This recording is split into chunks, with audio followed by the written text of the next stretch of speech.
My name is Aletta, and I was 7 years old when my family shattered into fragments. Dad grabbed Jackson, Mom clutched Amanda, and I stood in the middle of our living room unclaimed. No one wanted the middle child. State care became my reality, while my siblings went with their preferred parent. Now, at 28, I have built a life from the ashes of abandonment. Suddenly, they all want back in my life. But the little girl they left behind no longer exists. Before I share my story, let me know where you are watching from. Hit the like button and subscribe if you have ever had to rebuild yourself after someone broke you. Before everything fell apart, we were the picture of an average American family. At least that is what my 4-year-old self believed. We lived in a modest 3-bedroom home in suburban Maryland, with a small backyard where my siblings and I would chase each other until our lungs burned with exhaustion and joy. My father, Gerald, worked in construction, leaving the house before dawn with his steel lunchbox and returning with dust clinging to his weathered skin. My mother, Tiffany, worked part-time as a receptionist at a dental office, balancing work with caring for 3 energetic children. Jackson was 2 years older than me, already in school and full of stories about his adventures in first grade when I was still in preschool. He idolized our father, following him around on weekends, begging to hold tools and learn how to fix things around our aging house. Dad would ruffle his hair and call him his right-hand man, and Jackson would beam with pride. Amanda was 2 years younger, still a toddler when my memories begin to form concrete shapes.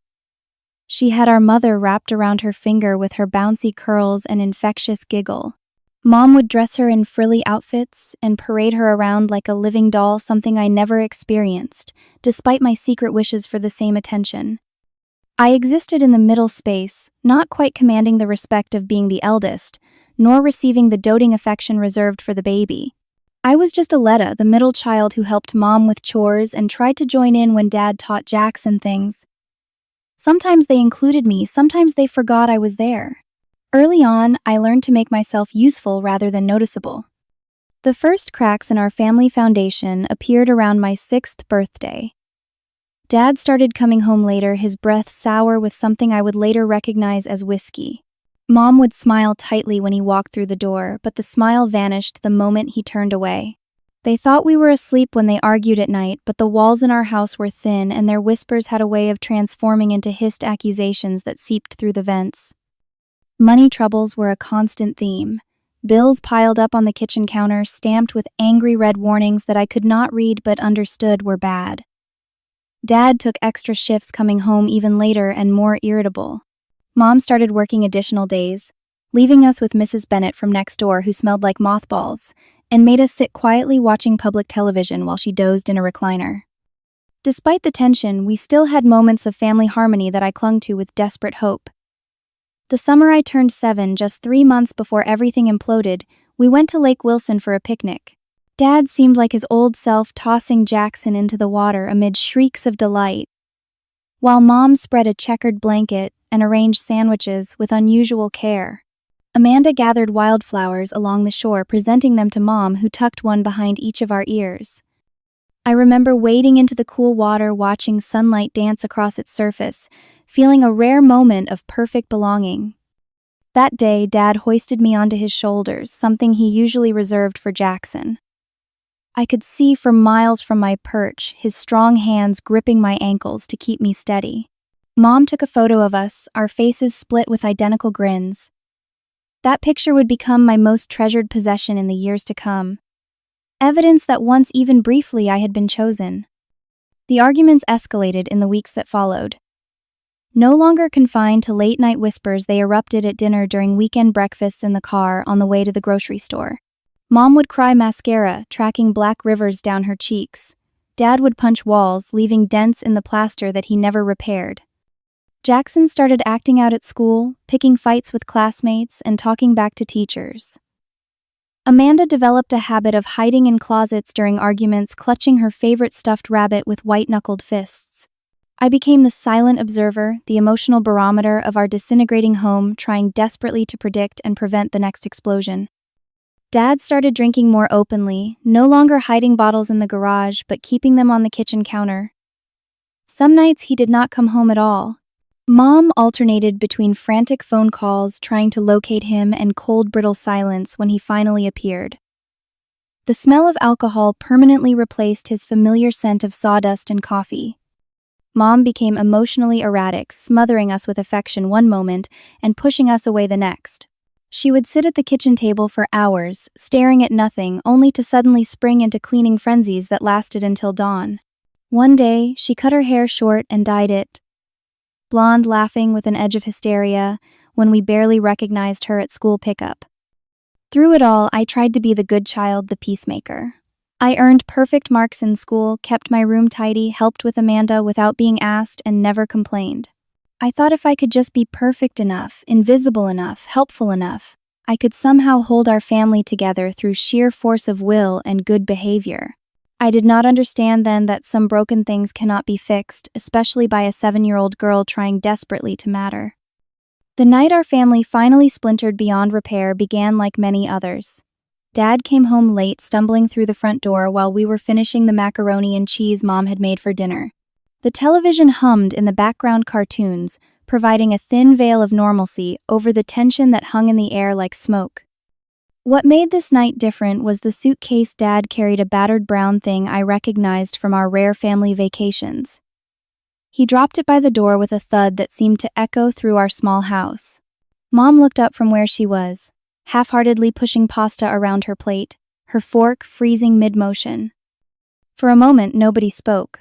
Jackson and Amanda continued eating, too young to fully grasp the significance of that suitcase, but I knew. Something inside me had been waiting for this moment, bracing for impact like you do before a car crash. Dad cleared his throat. His voice was steadier than I expected. When he announced, "I am leaving. I cannot do this anymore. I am taking Jackson with me." The words landed like physical blows. Mom leapt from her chair, sending it clattering to the floor behind her. "No," she screamed, her face contorting. "You are not taking my son." Dad laughed, a hollow sound with no humor. "Your son. Now, you care about your son. Where were you when he needed help with his science project? When he had nightmares?" The fight escalated quickly, words becoming weapons aimed to wound rather than communicate. They hurled accusations about money spent, affection, withheld promises broken. Through it all, they divided our possessions, our home, our future. Dad would take the car. Mom would keep the house, at least until the bank took it. Dad would continue paying the bills until she found full-time work. Then came the moment that would define the rest of my childhood. Dad turned to Jackson, who sat frozen with a fork halfway to his mouth, and said, "Go pack your things, buddy. We are staying with Uncle Frank for a while." Mom made a strangled sound and rushed to Amanda, pulling her from her booster seat and clutching her to her chest. "Fine," she spat. "Take him. But Amanda stays with me. She is mine." They stood there, each clutching a child like a shield or a prize, and I sat at the table untouched, unclaimed. Neither of them looked at me. Neither of them said my name. Neither of them seemed to remember I existed at all. Dad took Jackson to his room to pack. Mom carried Amanda to hers, whispering fierce promises of how they would be fine on their own. I remained at the table, surrounded by half-eaten dinner and the debris of our family life, paralyzed by the realization that in the division of assets I had been overlooked. Eventually, I found my voice small and trembling. "What about me?" I asked the empty kitchen. But there was no answer. I wandered into the hallway where Dad was zipping up a duffel bag filled with Jackson's clothes. "What about me, Daddy?" I repeated louder this time. He looked at me with red-rimmed eyes, his expression a mixture of guilt and something else I could not name. "You will stay with your mother," he said after a long pause. But Mom said the same thing when I asked her. "You will stay with your father," she insisted, not meeting my eyes as she folded tiny dresses into Amanda's suitcase. The argument that followed was brief but devastating. Neither wanted the burden of an additional child. Mom claimed she could barely support herself and Amanda. Dad said he was already stretching his resources, taking Jackson. They spoke about me as if I were a piece of furniture too large to fit in either of their new living arrangements. That night, with my parents unable to agree on who would take me, our neighbor, Mrs. Peterson, was called. She arrived in her bathrobe, her face pinched with concern, as she led me across the lawn to her house. "It is just for tonight, sweetie," she assured me. "They will figure it out in the morning." But morning brought a social worker named Natalie instead of a solution. She had kind eyes and a soft voice as she explained that I would be going to a temporary home while my parents sorted out their situation. She helped me pack a small bag, allowing me to bring my stuffed bear and the lake photo, promising that this was just a brief detour in my life journey. I did not cry when Dad drove away with Jackson in the passenger seat, my brother staring straight ahead as if afraid to look back. I did not cry when Mom locked herself in her bedroom with Amanda refusing to come out to say goodbye. I did not cry in Natalie's car as we drove away from the only home I had ever known. The tears would come later in the dark of an unfamiliar bedroom muffled by a pillow that smelled of laundry detergent instead of home. The emergency foster placement was with the Johnson family, who had 3 foster children already. Mrs. Johnson showed me to a small bed in a room I shared with 2 other girls. She was efficient rather than warm, explaining house rules and schedules, with the practiced air of someone who had given the same speech many times. Mr. Johnson barely looked up from his newspaper when I was introduced, merely nodding in acknowledgement of my existence. That first night, lying in a strange bed listening to the unfamiliar breathing patterns of children who were not my siblings, reality began to sink in. I was alone. My family had broken, and in the breaking, I had been discarded like something unwanted. I tried to understand what I had done wrong, what flaw in me had made me so easy to leave behind. Was I not smart enough like Jackson? Not cute enough like Amanda? Had I been too quiet, too forgettable? In the weeks that followed, I wrote letters to my parents, painfully formed in my childish handwriting. I asked when I could come home. I promised to be better, though I did not know what better meant in this context. I begged them not to forget me. Natalie said she delivered them, but no replies ever came. Eventually, I stopped writing, stopped hoping, stopped expecting anyone to claim me as their own. My first real foster placement came after 2 weeks with the Johnsons. The Bradley family seemed perfect at first glance. Susan and Robert Bradley lived in a spacious 4-bedroom house with a swing set in the backyard and a golden retriever named Buddy. They greeted me with bright smiles and a bedroom decorated in purple, which Susan proudly announced she had prepared especially for me. For the first month, I thought I had landed in a fairy tale. Susan packed my lunches with little notes drawn on napkins. Robert taught me to ride the bicycle they gave me for no special occasion. They took photos of me for their family album and displayed them on the mantel, alongside pictures of their biological children now grown and living in different states. The facade began to crack when I overheard them discussing the foster care payment with a friend. "It turns out we get almost $800 a month for her," Susan said, "and the requirements are pretty minimal." Robert chimed in about tax benefits and how they were saving for a vacation to Hawaii with the extra income. Something shifted inside me that day. Their smiles seemed less genuine, their affection calculated. I began noticing how they documented every expense related to me with meticulous care, how they would buy the cheaper options for my clothes, while their own closets filled with new items, how they would boast to friends about their generosity in taking in a foster child while privately counting the financial benefits. School became another battlefield. In my old school, I had been just another kid. Now I was the foster child, a status that somehow marked me as different. Children can be cruel in their curiosity. They asked intrusive questions about my real parents, why nobody wanted me if I was bad or defective somehow.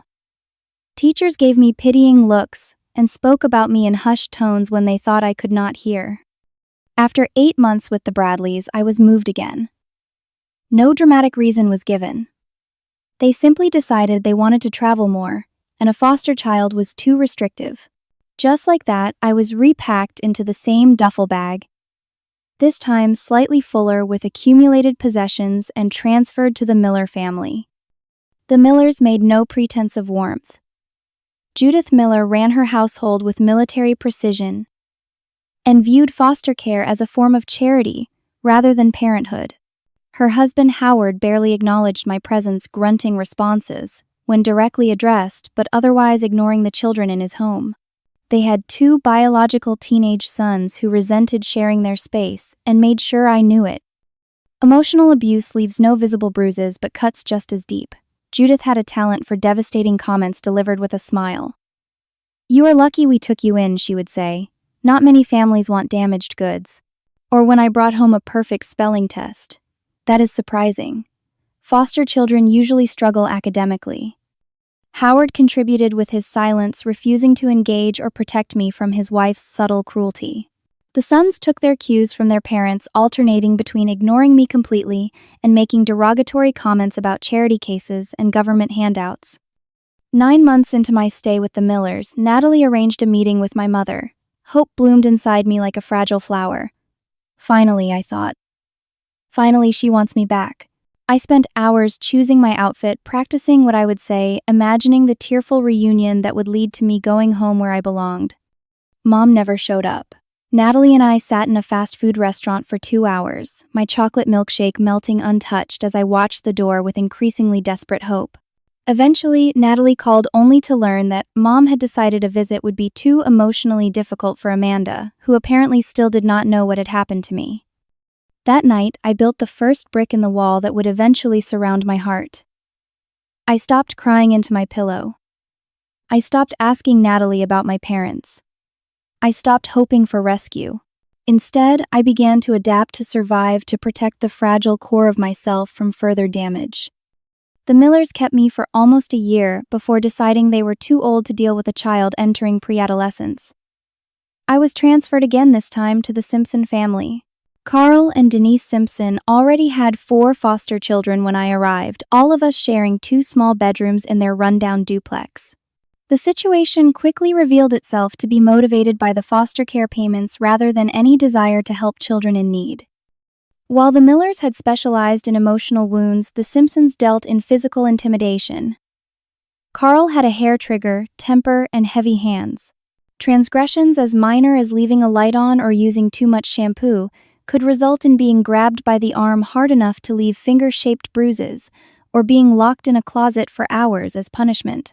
Denise was no protector, turning a blind eye to her husband's methods, while maintaining plausible deniability with social services. I learned to make myself invisible, to anticipate needs before they were expressed, to become the perfect child who never caused trouble or required attention. The other foster children and I formed a silent alliance, warning each other with subtle signals when Carl was in one of his moods, covering for each other. When possible, sharing small comforts in secret. At 11 years old, after witnessing Carl throw 8-year-old Devin against a wall for spilling juice on the carpet, I made the decision to run away.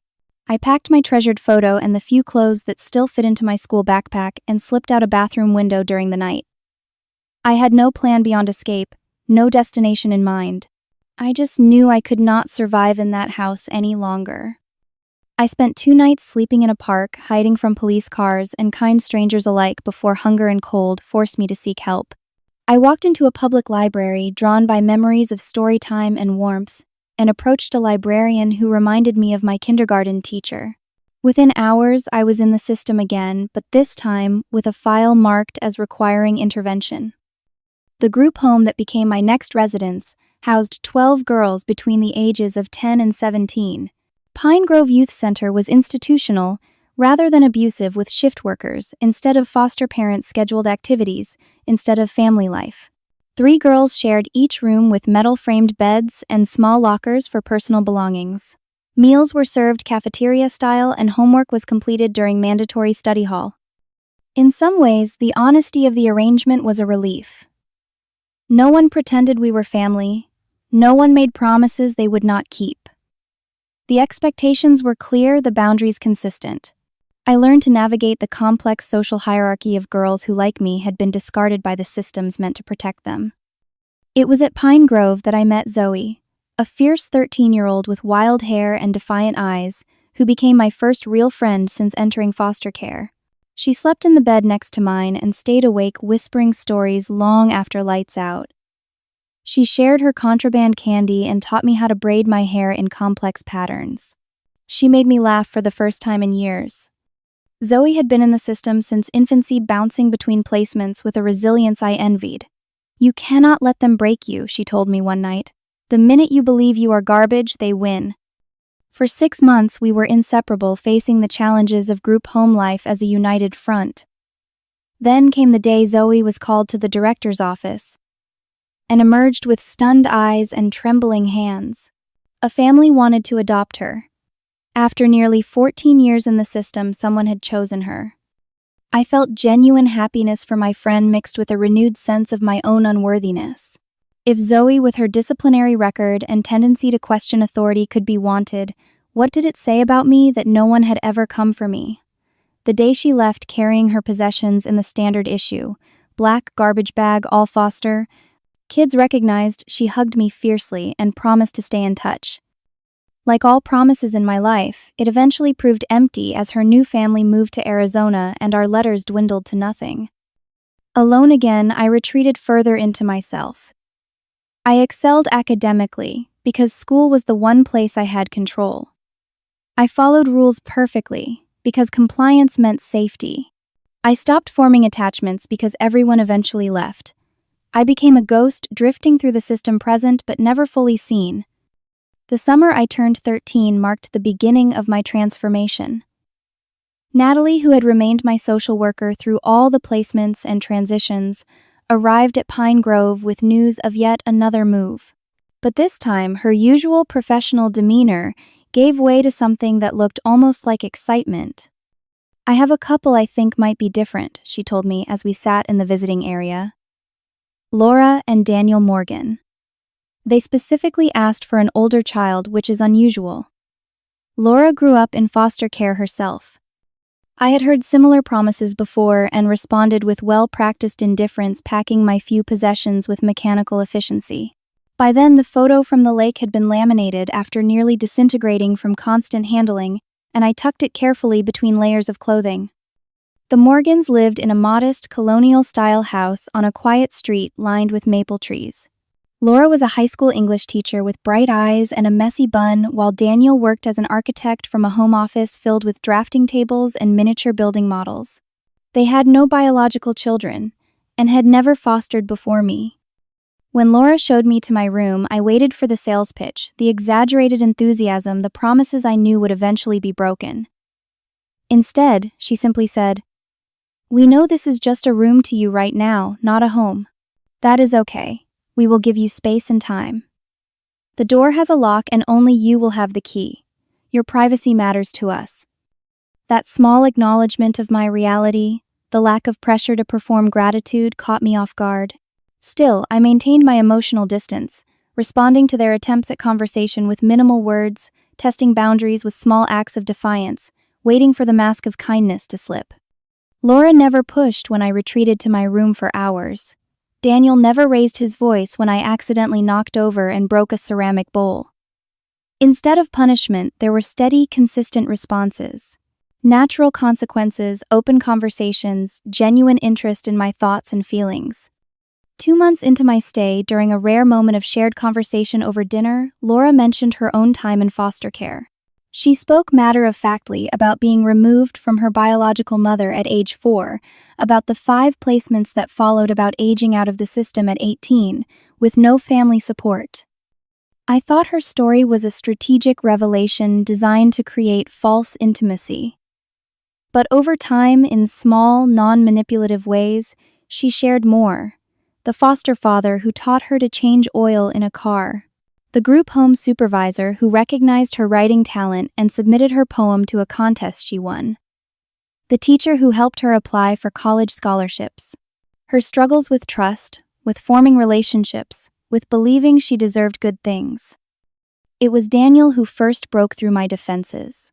An unexpected rainstorm caught me walking home from the bus stop, and I arrived at the house drenched and shivering.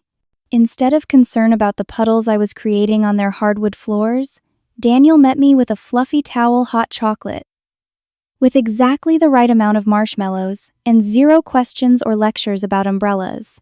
The simple act of care without agenda undid something tight and defensive inside me. School had always been my refuge, the one place where I could disappear into books and learning.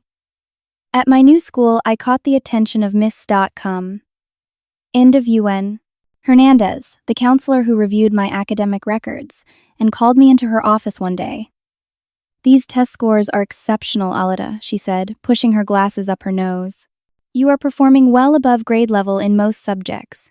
Have you thought about college? The question startled me. In my world, the future extended only to the next placement, the next transition. Long-term dreams seemed like luxuries reserved for normal kids with permanent families.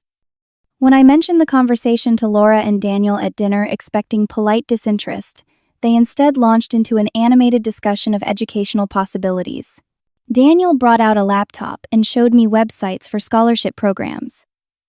Laura talked about her college experience, the challenges and rewards.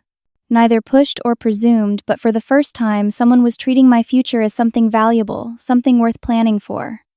Small changes accumulated. I began keeping my door unlocked sometimes.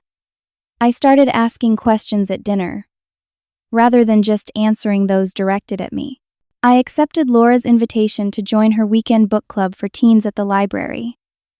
I allowed Daniel to teach me the basics of architectural drawing when I expressed curiosity about his work. The defining moment came 6 months into my placement. I had a nightmare, a recurring one about being forgotten in an empty house, and woke up screaming. Instead of irritation at being disturbed, Laura appeared at my door with calm reassurance, respecting my space by not entering without permission. When I allowed her in, she sat at the edge of my bed, not quite touching me, and asked if I wanted to talk or just have company until I fell back asleep. Something about her patience, her willingness to sit in silence without demanding explanations, broke the dam I had built around my emotions. Words poured out of me, years of hurt and confusion and abandonment spilling into the darkness of the room. Why did no one want me? What was wrong with me? Would I ever be enough for anyone? Laura listened without interruption, without platitudes, without false promises. When I finally ran out of words, she said the only thing that could have possibly helped. There is nothing wrong with you, Aletta. Nothing. The failure was never yours. It was the adults who should have protected you, who should have put your needs before their own. You deserved better. You still do. That night marked the beginning of real healing. The next day, Laura asked if I would consider talking to a professional who could help me process my experiences. Unlike previous foster parents who had viewed therapy as a way to fix what they perceived as my problems, Laura presented it as a tool for healing wounds inflicted by others, a way to reclaim my narrative. Dr. Reynolds became another key figure in my journey. A calm, straightforward woman who specialized in childhood trauma, she never treated me as a diagnosis or a case study. Our weekly sessions created space for me to examine my past without being consumed by it, to recognize patterns in my thinking and behavior that had once been necessary for survival, but now held me back from genuine connection. As trust grew with the Morgans, so did my willingness to engage with the world around me. I joined the school newspaper, discovering a talent for storytelling that Laura encouraged with writing workshops and journals. I made a cautious friend named Eliza, who invited me to study sessions and movie nights. I began volunteering at an animal shelter, finding healing in the uncomplicated affection of abandoned creatures who, like me, were waiting for someone to choose them. Through it all, the Morgans remained steady, neither pushing for artificial closeness nor withdrawing when progress was slow. They celebrated my achievements without making their approval conditional. They respected my boundaries while gently encouraging growth.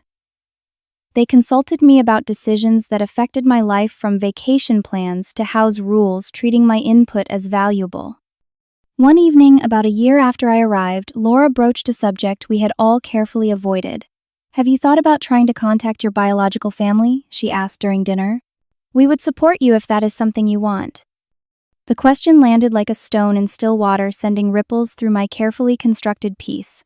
I had not spoken my parents' names aloud in years, had trained myself not to wonder about Jackson and Amanda growing up without me, had buried the hope of reconciliation alongside so many other childish dreams. "No," I said finally. "They made their choice. I am making mine." Daniel nodded, respecting my decision without judgment. "But if you ever change your mind," he added, "we will be here." That simple affirmation of support, regardless of my choices, represented everything my biological family had failed to provide. The Morgans wanted what was best for me, even if that meant helping me reconnect with the very people who had abandoned me. Their love, I was slowly learning, came without conditions or expectations of return.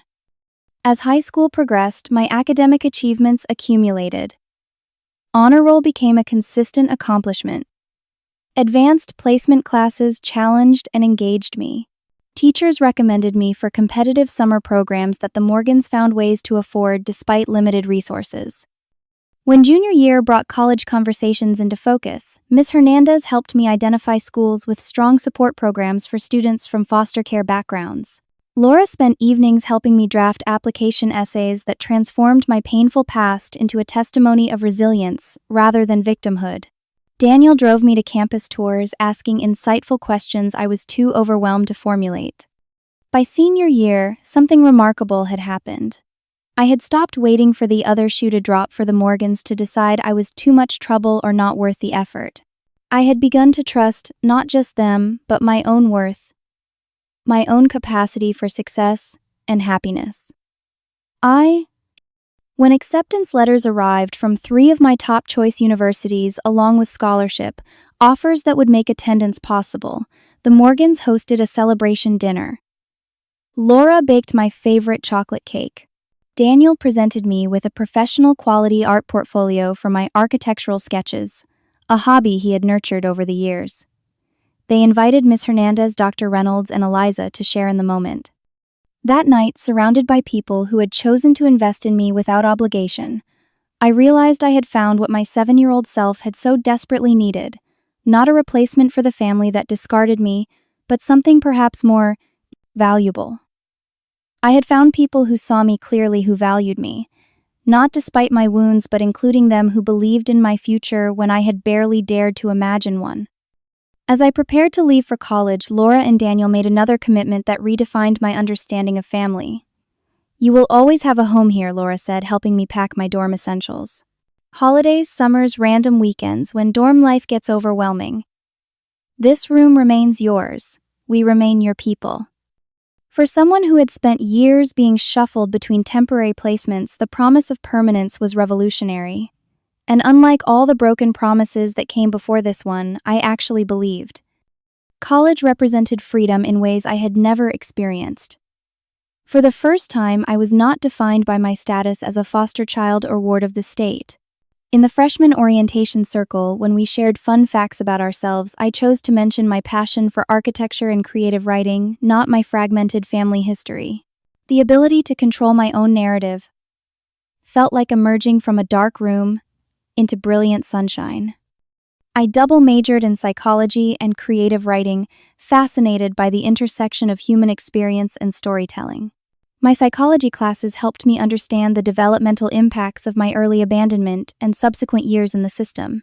Rather than viewing this knowledge as an excuse, I used it as a framework for continued growth and healing. Through the campus work-study program, I secured a position at the University Counseling Center, answering phones and scheduling appointments.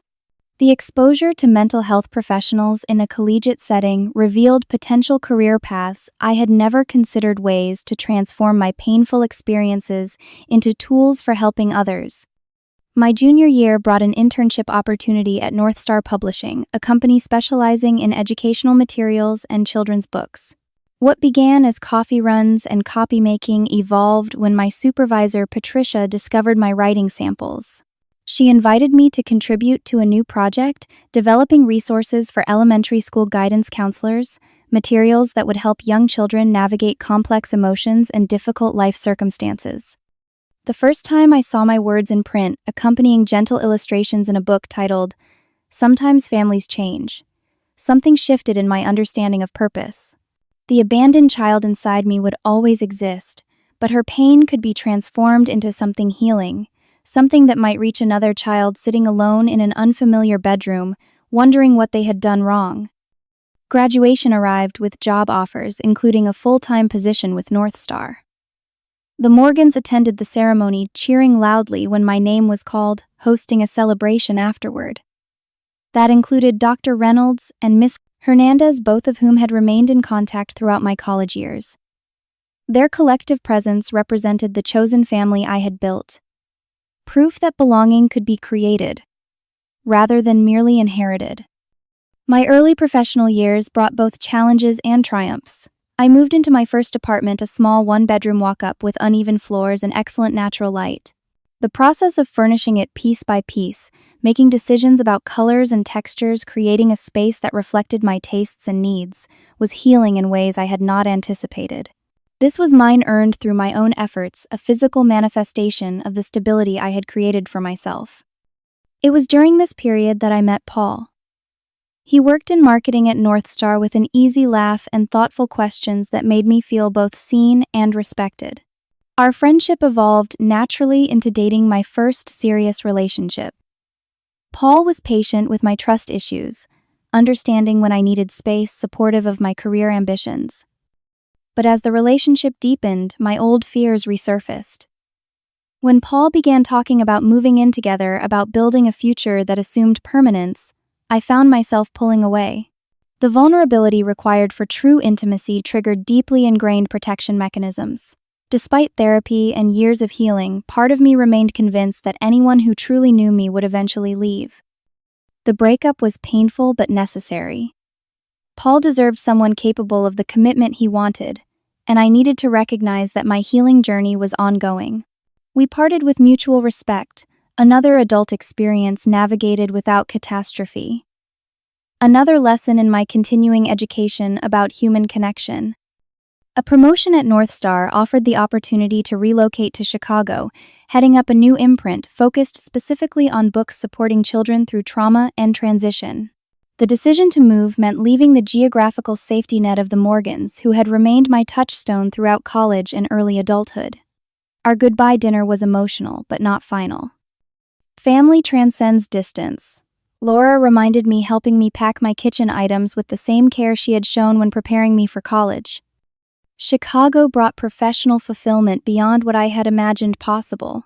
I assembled a team of writers, illustrators, and child psychologists committed to creating resources that addressed real issues children face, from divorce and death to foster care and adoption.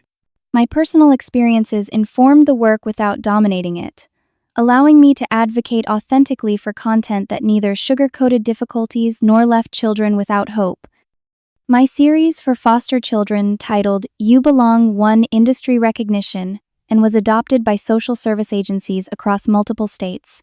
The books acknowledge the confusion, anger, and grief many foster children experience while offering tools for resilience and self-worth. Letters began arriving from foster parents and social workers, sharing stories of children who found comfort and voice in these books. Children who recognized their own experiences in the pages and felt less alone. Outside of work, I gradually built a life rich in chosen connections.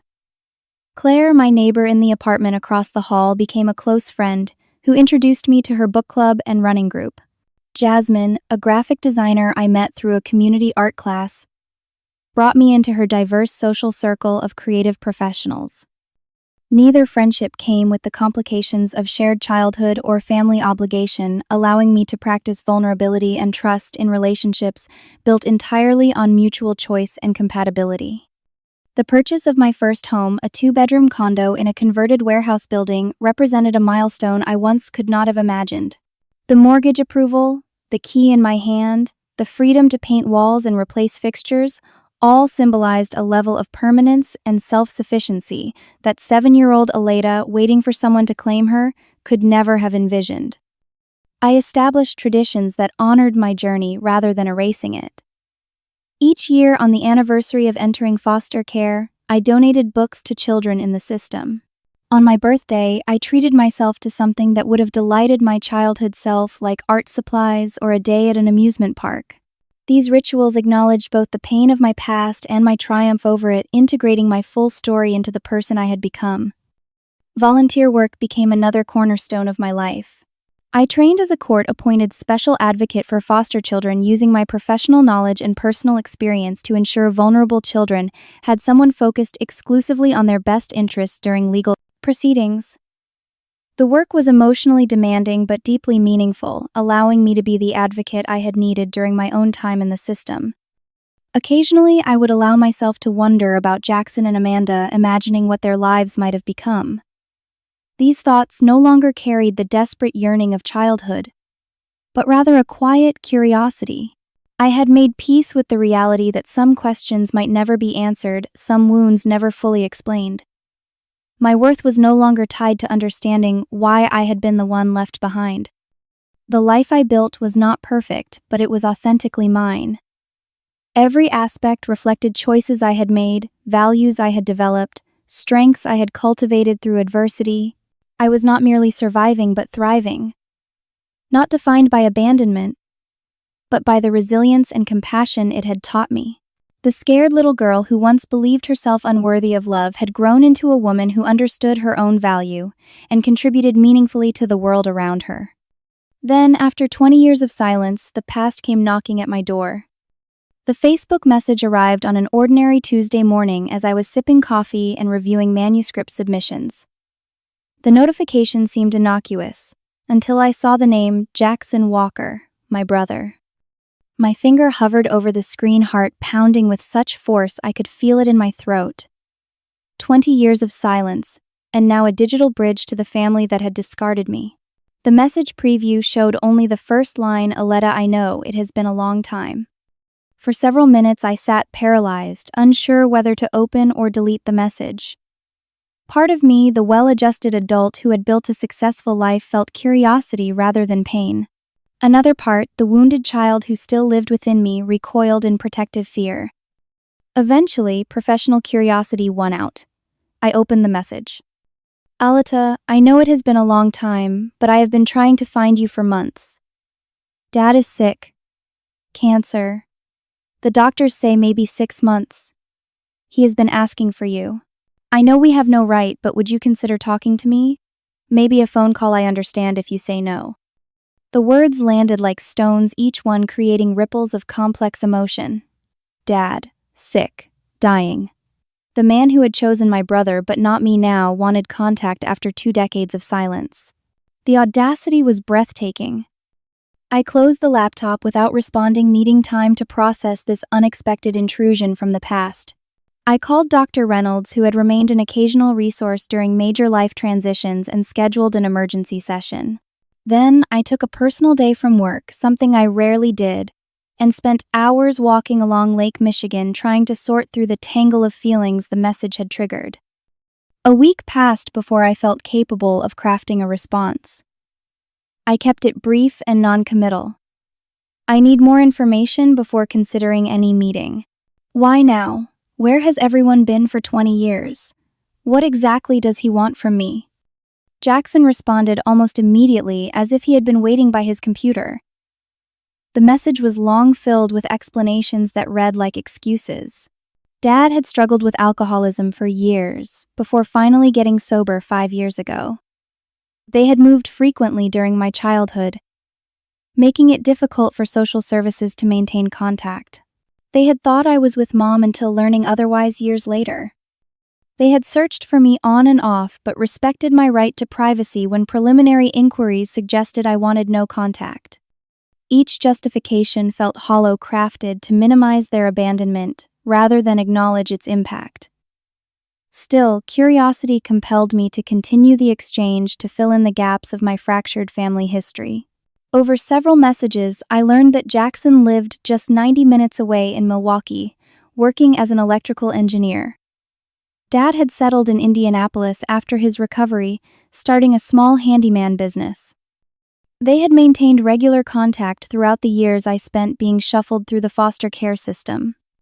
Before I could fully process these revelations, another message arrived, this one via email from an address I did not recognize. The subject line read simply, "Your sister." Amanda had found me too. Her message struck a different tone than Jackson's, less apologetic and more entitled. Our mother had apparently seen my photo in a publishing industry magazine article and recognized me immediately.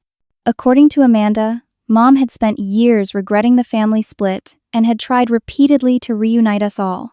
She claimed that Child Protective Services had denied her attempts to regain custody of me, a narrative that contradicted everything I knew about my case. Within the span of 2 weeks, all 3 remaining members of my biological family had surfaced, each with their own version of history, each expressing desire for reunion, each conveniently appearing just as I had built a successful life they can use and expo. might benefit from. The most devastating revelation came buried in Jackson's third message, almost as an afterthought. By the way, Mom and Dad reconciled about 10 years ago. We all spent holidays together after that. Amanda and I have always stayed close. The words hit me with physical force. While I had navigated the foster care system alone, enduring abuse and neglect, forming my identity in institutional settings, they had reconstructed a family unit without me. They had Sunday dinners and Christmas mornings and birthday celebrations, creating new memories while I fought simply to survive. The exclusion felt like abandonment all over again, a fresh wound atop the scarred tissue of old injuries. When I shared these developments with Laura during our weekly phone call, her protective instincts flared immediately. "You do not owe them anything," she reminded me. "Not your time, not your forgiveness, not your success story.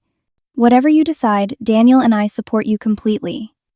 Claire and Jasmine offered similar perspectives when I finally shared my family history with them over wine in my living room. Neither had known the details of my background before, as I generally presented myself as simply estranged from family rather than abandoned by them. Their outrage on my behalf was validating their protective advice, affirming my right to maintain the boundaries I had established. Yet amid the justified anger and resentment swirled more complicated emotions. Curiosity about the people who shared my blood and features. Questions that had lingered unanswered throughout my life. A childish, irrational hope that perhaps they had changed, had recognized the magnitude of their failure, had become people capable of the accountability and amends that might begin to address the harm they had caused. Jackson grew increasingly persistent in his messages. "Dad is asking for you daily. His condition is deteriorating faster than expected.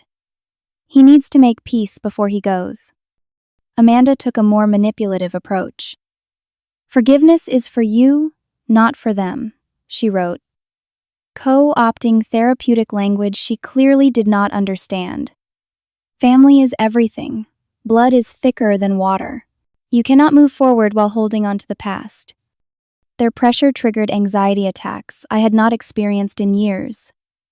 Sleep became elusive, concentration difficult.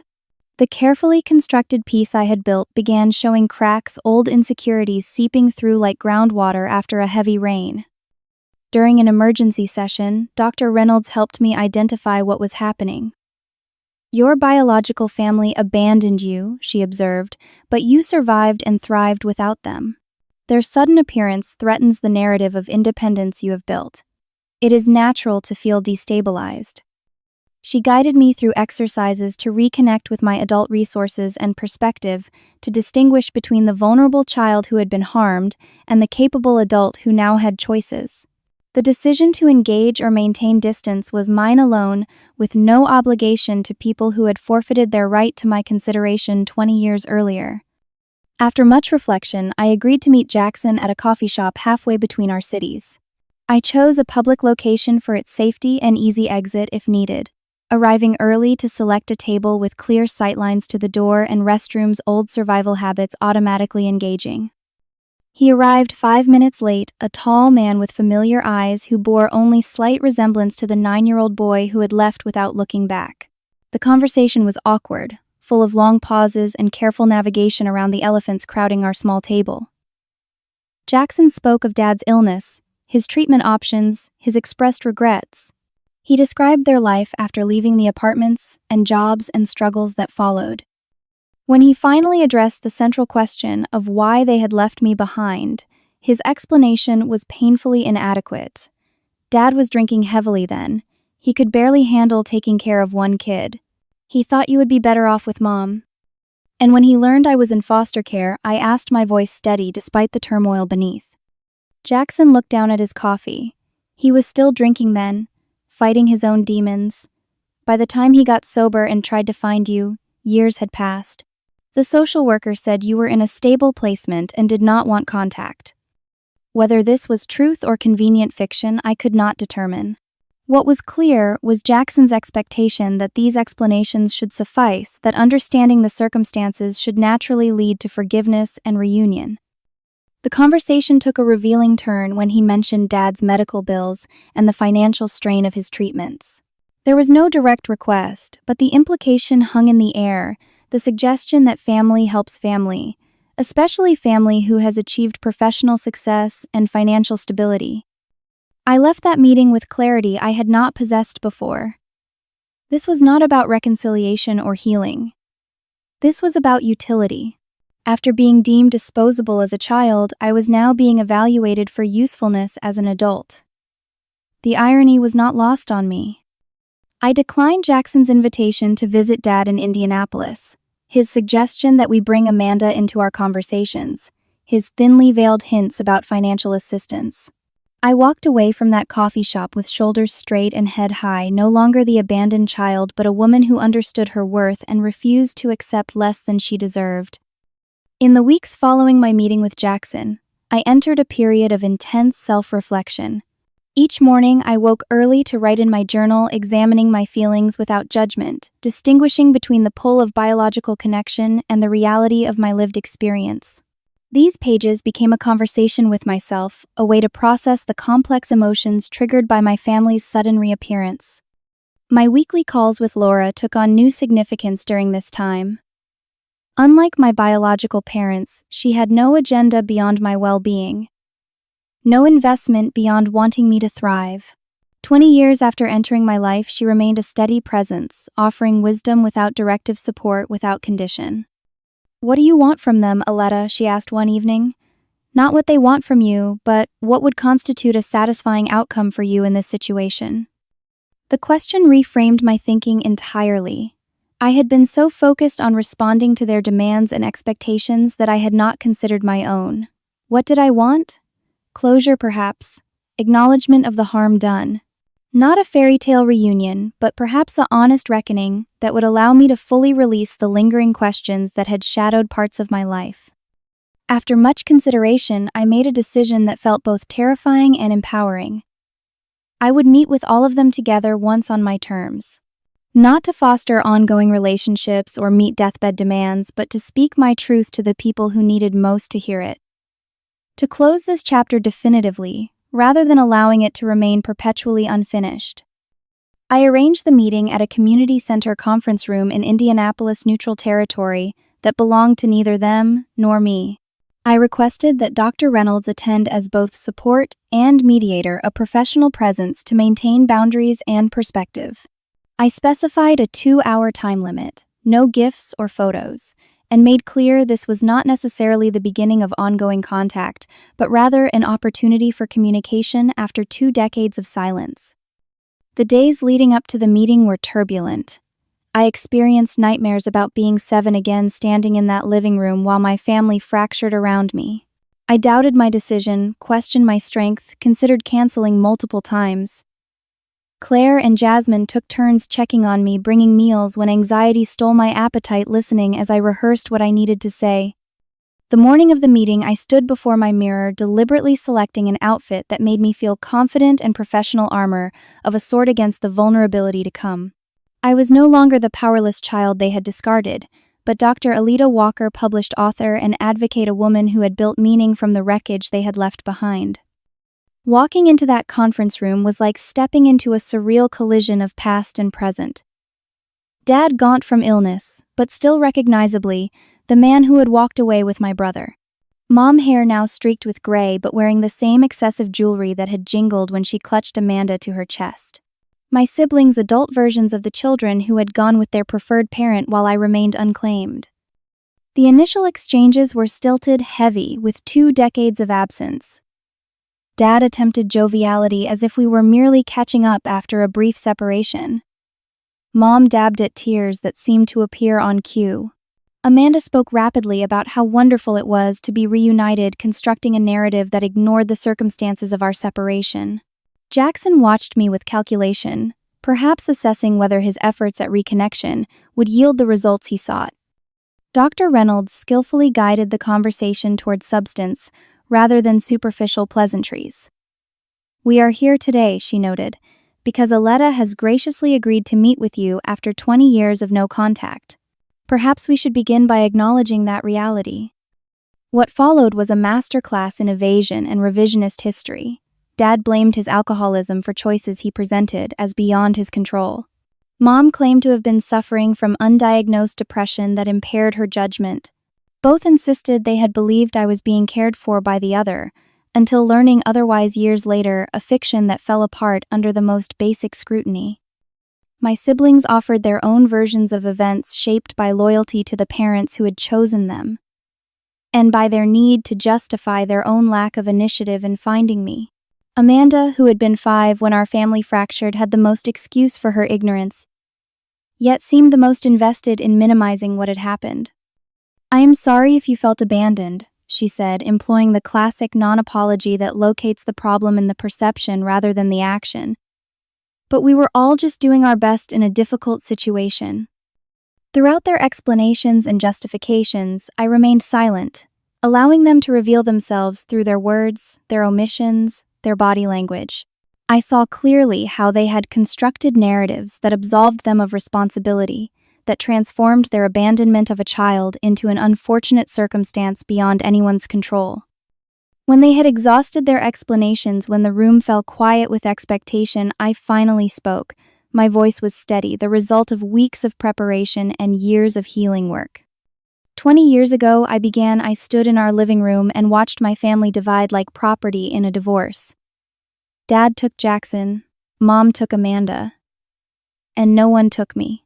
I was 7 years old, trying to understand what I had done wrong, why I was the only one no one wanted. I detailed my journey through the foster care system not to elicit pity, but to ensure they understood the consequences of their actions. The Bradleys, who exploited me for foster payments.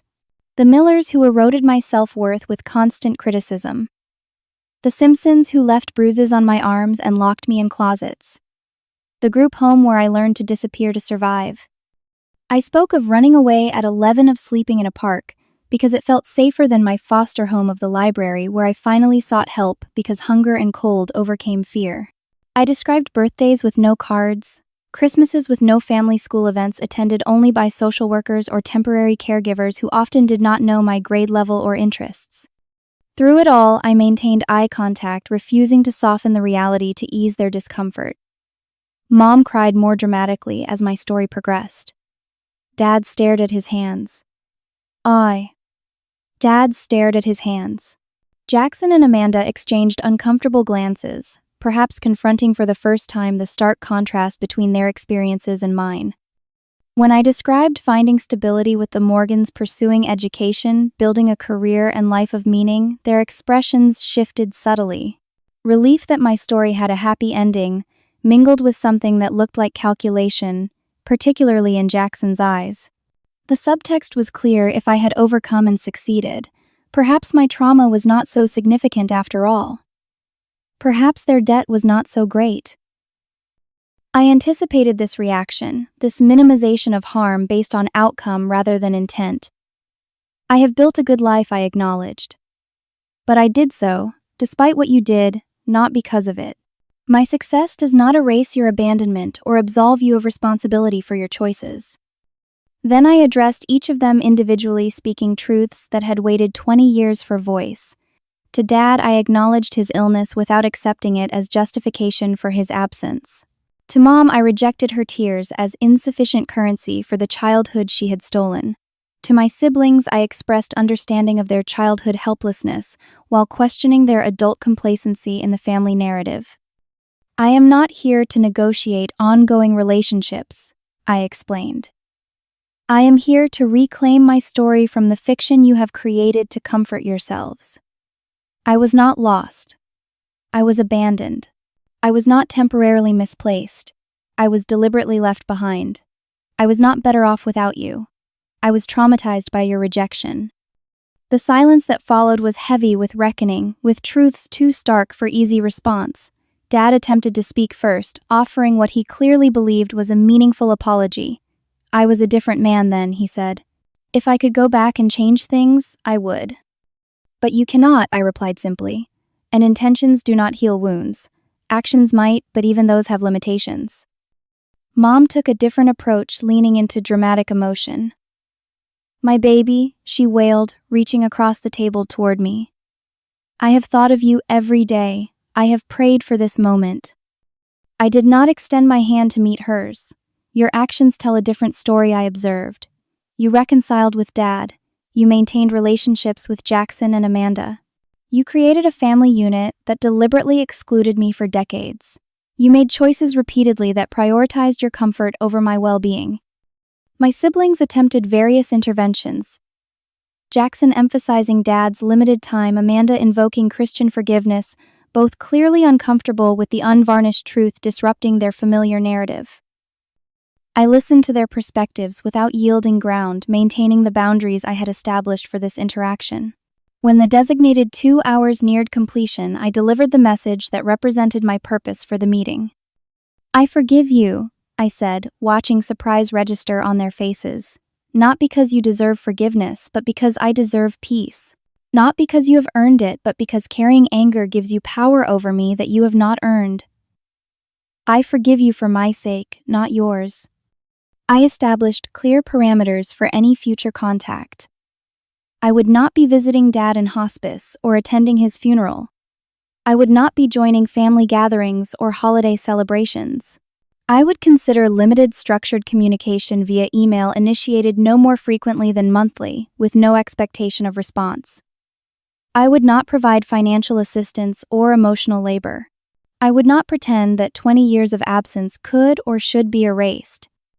As the meeting concluded, their reactions revealed much about the people they had become. Dad seemed genuinely sorrowful, yet still self-focused, concerned primarily with securing absolution before death. Mom alternated between theatrical grief and thinly veiled resentment at my refusal to embrace her narrative. Jackson appeared calculating, reassessing his approach now that financial assistance seemed unlikely. Amanda alone showed glimmers of genuine reflection, perhaps beginning to question the family story she had accepted, without examination. I left that room walking taller than when I entered, no longer carrying the weight of unanswered questions and unspoken truths. The journey back to Chicago felt like physical movement toward my real life, away from the gravity of a past that no longer defined me. That evening, I called Laura to share what had happened. Her pride in my courage and boundaries wrapped around me like a warm embrace despite the physical distance between us.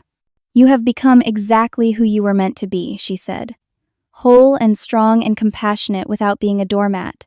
You set boundaries that honor your worth while still allowing for your own healing."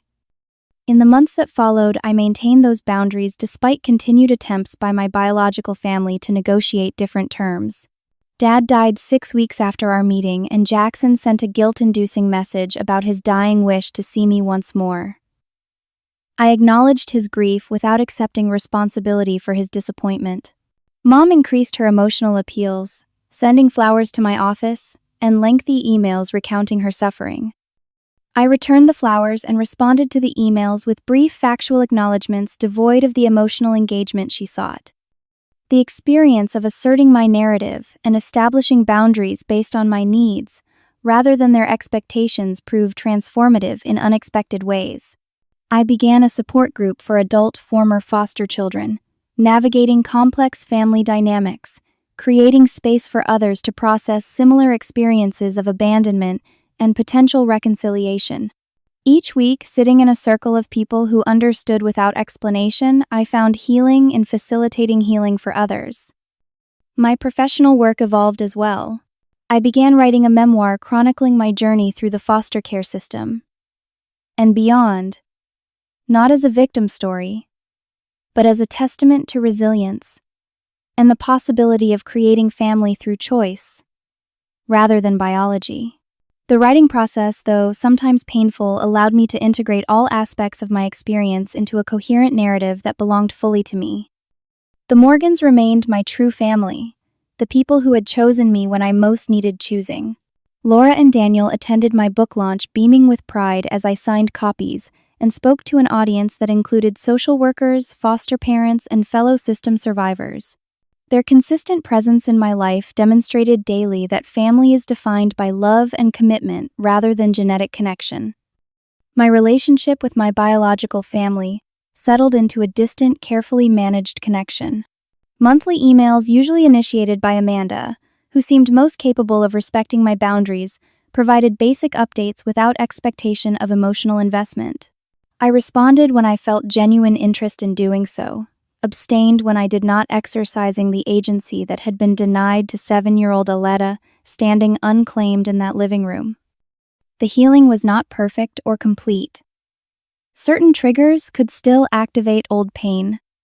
Certain milestone days still carried shadows of what might have been. But these moments no longer defined or derailed me. They became merely weather patterns moving through the larger landscape of a life rich with meaning, connection, and purpose. In the end, the most powerful realization was not that I had survived abandonment, but that I had created something beautiful and meaningful from that broken beginning. The child no one wanted had become a woman who wanted herself, who valued her own worth, independent of external validation, who understood that the opposite of abandonment is not possession, but presence, not control, but care. If you have ever been left behind, discarded, or deemed disposable, know this: you can build a life worthy of your survival. You can create family from choice rather than obligation. You can transform wounds into wisdom. And most importantly, you can become the author of your own story, writing an ending far more powerful than your beginning. Have you ever had to rebuild your life after profound betrayal or abandonment? Share your experience in the comments below. Your story matters and might help someone else feeling alone in their struggle. If this resonated with you, please like and subscribe for more stories of resilience and healing. And remember, the family that matters most is often the one you create through love and choice, not the one you were born into. Thank you for witnessing my journey.